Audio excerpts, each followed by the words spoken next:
This is going to be the president's posture review and the president's policy. And so nothing that is presented and disseminated by this administration, nothing that is adopted by this administration, which will be inconsistent with the president's policy, desires, preferences, and direction. That's the voice of John Feiner, Principal Deputy National Security Advisor for the Biden administration. He's today's guest on Press the Button, a Ploughshares Fund podcast dedicated to nuclear policy and national security. And now, here are your co-hosts, Tom Kalina and Michelle Dover. Welcome back to Press the Button. Tom, how was your Halloween? Hey, Michelle, great to see you again. Halloween in Tacoma Park is always a hoot. It was particularly a hoot this year because, of course, we couldn't have a real Halloween last year because of the pandemic. So this year, people were back in force. Lots of kids on the street, lots of great costumes. One of our neighbors actually put on a live horror show that they acted in their front yard. So Tacoma Park takes Halloween quite seriously and is a lot of fun. How was yours? Oh, it was nice. We did have to sit out on our front stoop to let kids know that we had candy. Don't be afraid. So that was a new experience, but it was so much fun to see everybody coming through and realize that I have no idea who half the kids are dressing up as. I'm feeling really out of touch with the culture. But helps to keep us in touch. You're right, Tom. Halloween is always fun. But this is a nuclear and national security show, so we do need to get back to the news at hand. And unfortunately, last week we learned that Sunao Suboi died at the age of 96. He was a prominent activist working to rid the world of nuclear weapons, driven by his experience surviving the atomic blast in Hiroshima. And we want to honor his dedication, perhaps best summed up by his trademark phrase, "Never give up." The world will miss him. And now just a few news updates from last week to keep our listeners on the ball. President Biden is at the G20 meeting in Rome, where he met with leaders from Germany, the UK, and France. They all reinforced their support for the Iran nuclear deal. And importantly, that the Biden administration would stay in the deal if they can get back in, as long as Iran does. And I think this is an effort to address Iran's concerns that the Biden administration is not fully committed to the deal. So this is, I think, a useful step forward, and we'll see whether it's enough to reassure Iran. Biden, while he was in Europe, also apologized to French President Macron for the clumsy, in quotes, announcement that the United States was cutting France out of a nuclear submarine deal with Australia and the UK, known as AUKUS. And finally, my favorite general, Mark Milley, chair of the Joint Chiefs of Staff, is back in the news, this time confirming that China tested a hypersonic missile earlier this year and calling it close to a Sputnik moment. But sorry, General, this was not a Sputnik moment. As our listeners will remember from their history, Sputnik was the first satellite launched by Russia in 1957 and really did catch the United States by surprise. But in this case, hypersonic technology is not new to the United States, nor is it particularly militarily useful. Just it's not the game changer it's being perceived to be. So, unfortunately, more China threat hyping from the U.S. military. Michelle, what else do we have on early warning? On early warning, we are looking to the future, specifically the request for proposals that Ploughshares Fund announced at its policy conference. And so we have Senior Program Officer Cara Wagner on to talk about what this request for proposals is, what types of projects we are looking for, and how, if you have an idea that you think we should consider funding, how you can apply. So stay tuned. I personally am so excited about this and am really happy that we can bring this to our listeners. I'm very excited as well. It's great news, and I hope people listen to all the details. After that, we air the interview that Ploughshares President Emma Belcher did with Principal Deputy National Security Advisor John Feiner on Ploughshares Press the Button Live Policy Conference. And again, if anyone missed that conference, we now have a link to it on our website, so you can watch the entire show there. But stay tuned for this terrific interview with John Feiner. He talks a great deal about the Iran nuclear deal, about Biden's nuclear posture review, and about the AUKUS nuclear submarine deal. So please stay tuned. And if you like what you hear, please remember to hit subscribe and leave us a rating. That's how we make the show better. And with that, let's get into today's episode. The clock is ticking.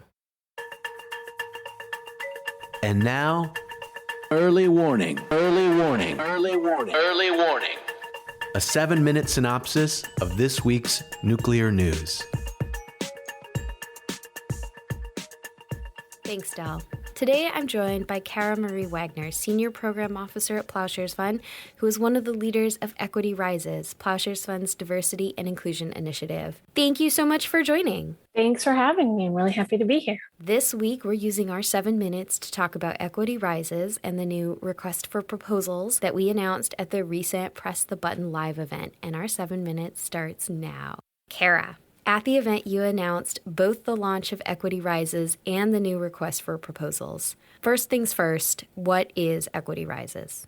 So Equity Rises really, simply is an expanded and deepened evolution of the Women's Initiative. We started 4 years ago, the Women's Initiative, to promote and elevate women's voices in nuclear policy. And we learned so many things over the years, and we've done evaluations. We really heard that there's more than just gender. So Equity Rises really will work to increase diversity in the nuclear field through an expanded focus on gender beyond a binary, not just women, race, and disability. It aims to increase equity and justice in nuclear policies and institutions by empowering diverse voices, cultivating those inclusive spaces, and collaborating with new partners both inside and outside the nuclear field. So then, what is this new request for proposals? So the request for proposals is the first project really under Equity Rises. And, really simply, it's an opportunity to receive funds from Ploughshares Fund. We'll be awarding $1 million in grant, which we're really excited about, for projects that have a connection to nuclear weapons issues and fit one of 3 areas that we're really excited about supporting. So those 3 areas are challenging racism and white supremacy in nuclear policies and institutions, building actionable connections between nuclear weapons issues and other issue areas like climate, labor, immigration, others, to address militarism's influence on foreign and domestic policies globally, and examining and dismantling the military-industrial complex. A deadline for submissions is February 15th. What are you hoping comes out of this request?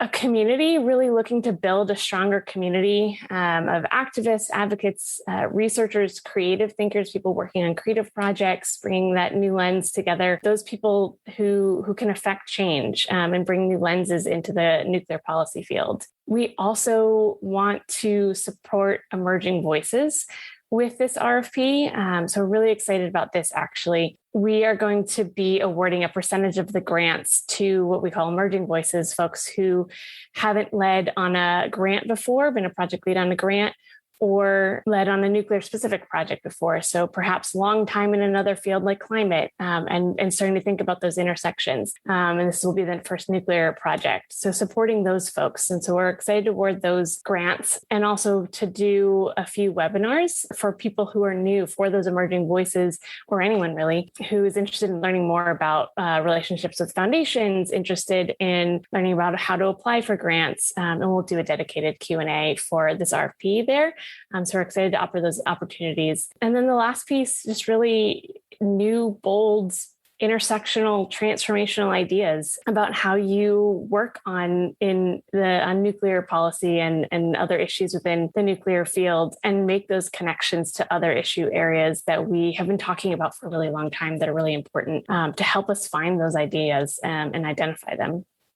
And in terms of helping us find those ideas and identify them, where can listeners go to apply, to learn more, or to share it with their networks? Yeah, really easy. We have a page on our website, on the Ploughshares website. So you can go to ploughshares.org/RFP 2022. And everything you need is there: submission instructions, links, frequently asked questions if I haven't answered your question, and others, all there. Cara, thank you for covering all of this in such a short amount of time. I just want to also thank you for your leadership on this issue and everything you've done to bring us to this point. So now over to all you listeners. We can't wait to hear your ideas. Hi, my name is Chase Enright, and I'm the Development Coordinator at Ploughshares Fund. I'm also a dedicated listener to Press the Button and an advocate for eliminating nuclear weapons. Whether you're a baby boomer, millennial, or member of Generation Z like me, I believe it's crucial that we learn about and speak up on nuclear weapons issues. Because nuclear weapons affect all our lives. That's why in-depth discussions on nuclear policy and national security, like the ones on Press the Button, are so important.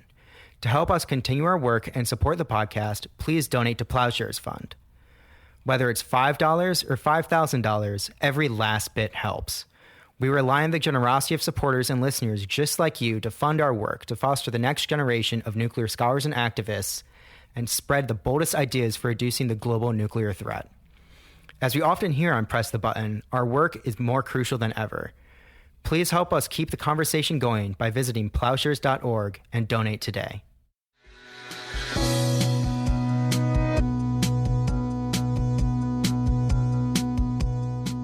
I'm pleased to introduce President Biden's Principal Deputy National Security Advisor, John Feiner. John served in the Obama administration in both the White House and State Department. He served as Chief of Staff and Director of Policy and Planning under Secretary of State John Kerry and Senior Advisor to Deputy National Security Advisor Antony Blinken. He then worked under then Vice President Joe Biden as a foreign policy speechwriter.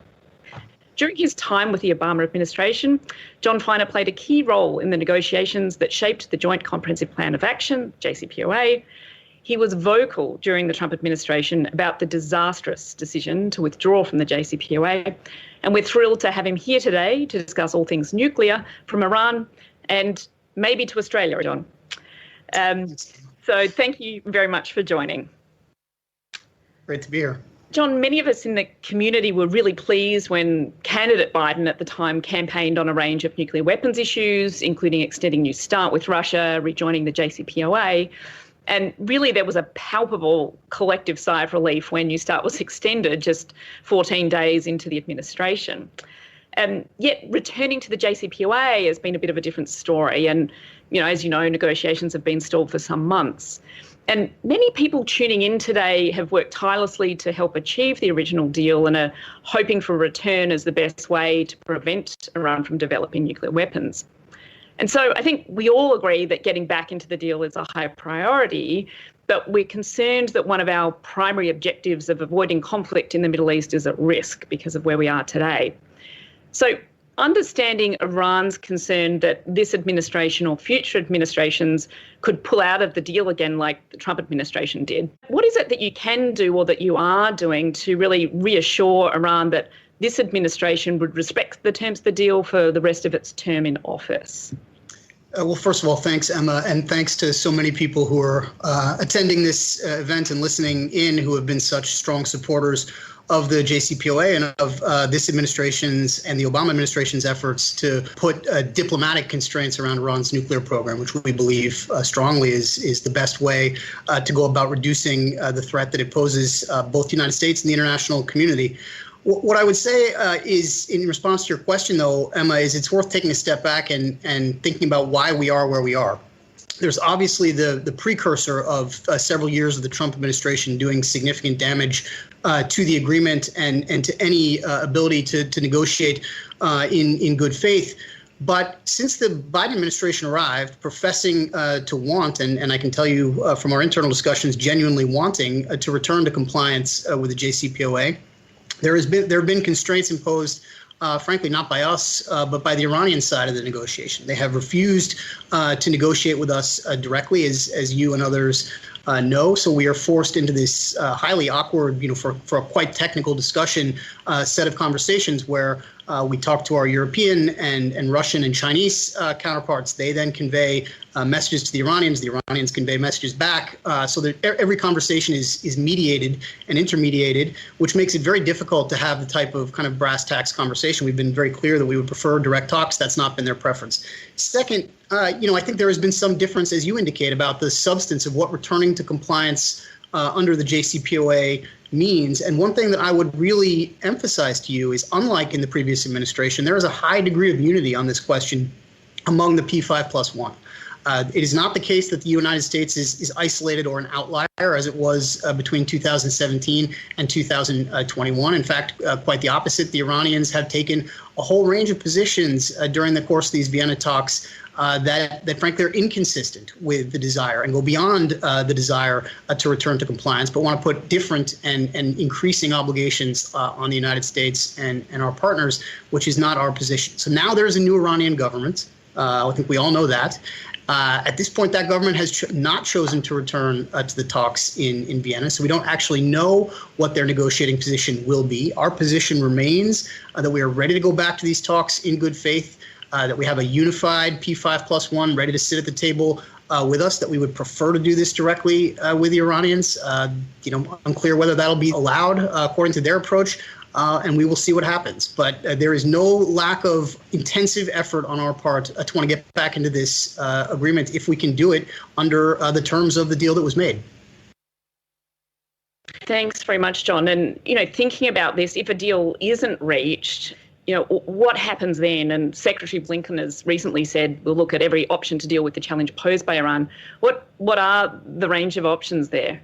Without getting into a position where we're putting out a bunch of positions in public before we're actually even back at the table with the Iranians, I think Secretary Blinken's position is correct and important. President Biden has said that under no circumstances will this administration allow Iran to acquire a nuclear weapon.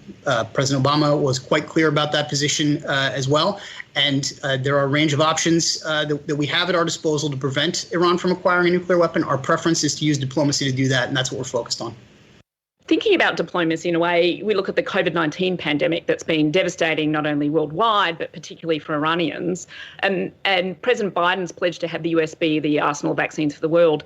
How does this factor in here with the issue of humanitarian relief to Iran with respect to COVID and current tensions around the nuclear negotiations? We have made a range of provisions for the Iranians to pursue and acquire humanitarian goods under the terms both of the JCPOA and the still exists to this day. In fact, under a mechanism that was set up by the Trump administration, that is still an option that is available to them. They have the ability to go and negotiate with COVAX, the international vaccine clearinghouse that the United States has now committed more than 1 billion doses to. So there are options available to the Iranians to pursue humanitarian goods like food, like medicines, like vaccines.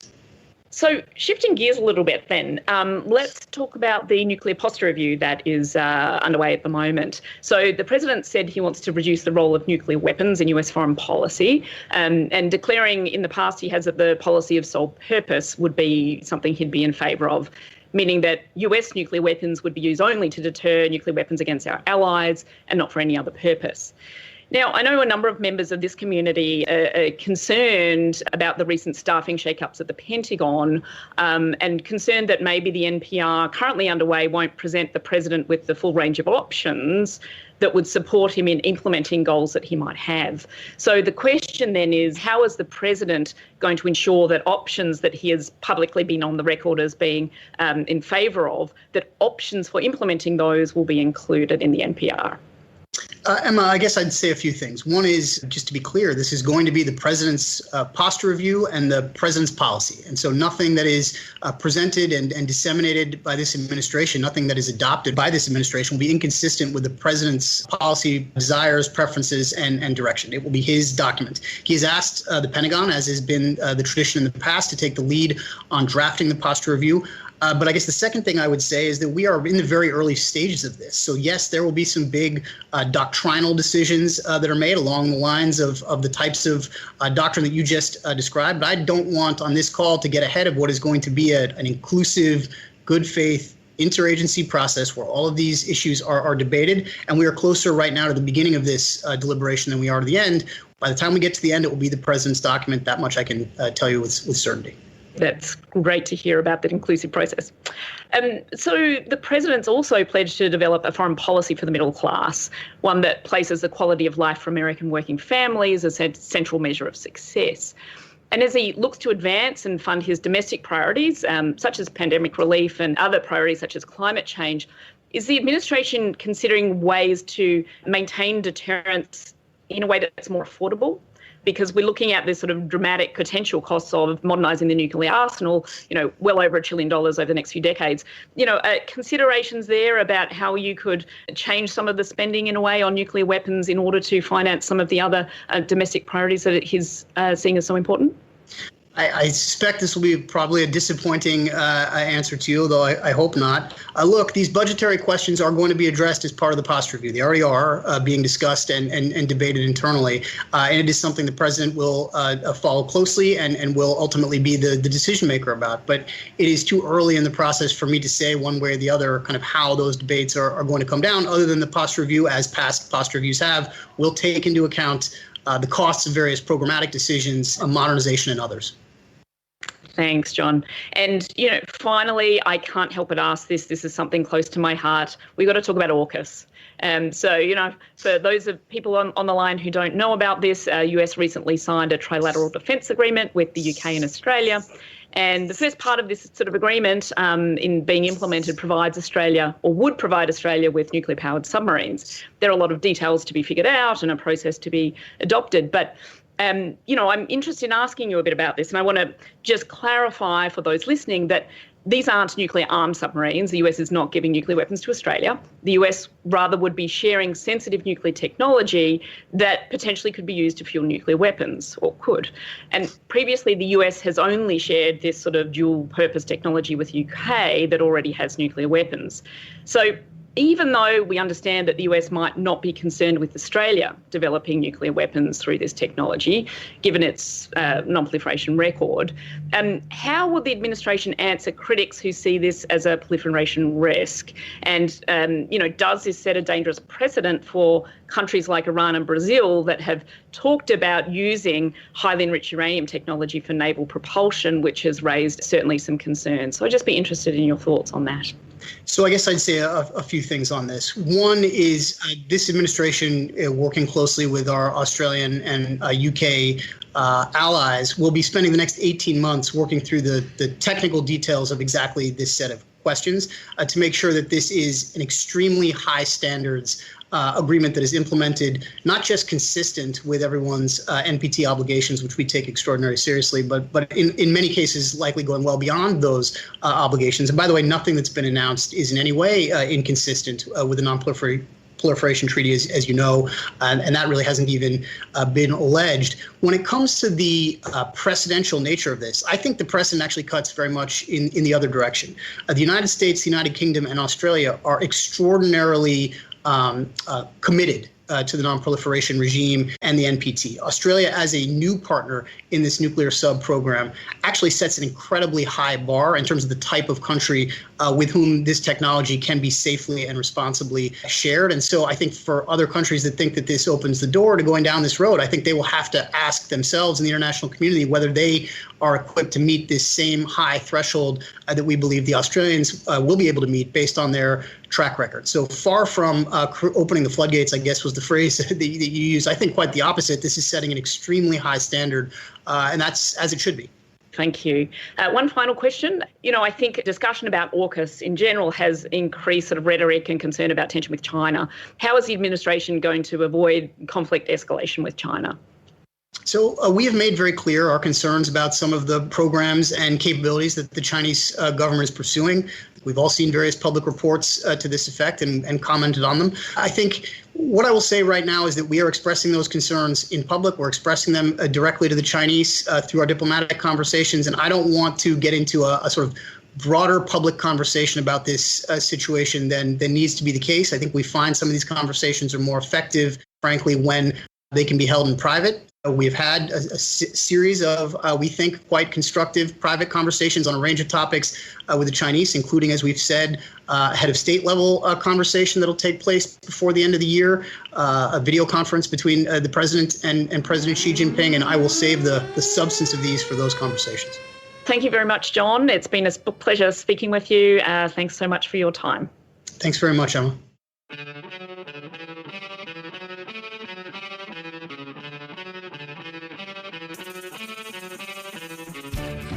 Thanks for listening to Press the Button. This podcast is produced and edited by Alex Hall in Washington, D.C., and Delphine Vigil in San Francisco. Research by Desiree Cepetis and Harry Tarpey. Audio engineering and sound design by Michael Padilla and the Soundport Recording Studio in Grass Valley, California. Our theme song is by Lyrics Born and the Poets of Rhythm, sampled with kind permission. Additional music by San Francisco-based bands 17 Evergreen and the Society of Rockets. To continue the dialogue and support our work, visit ploughshares.org.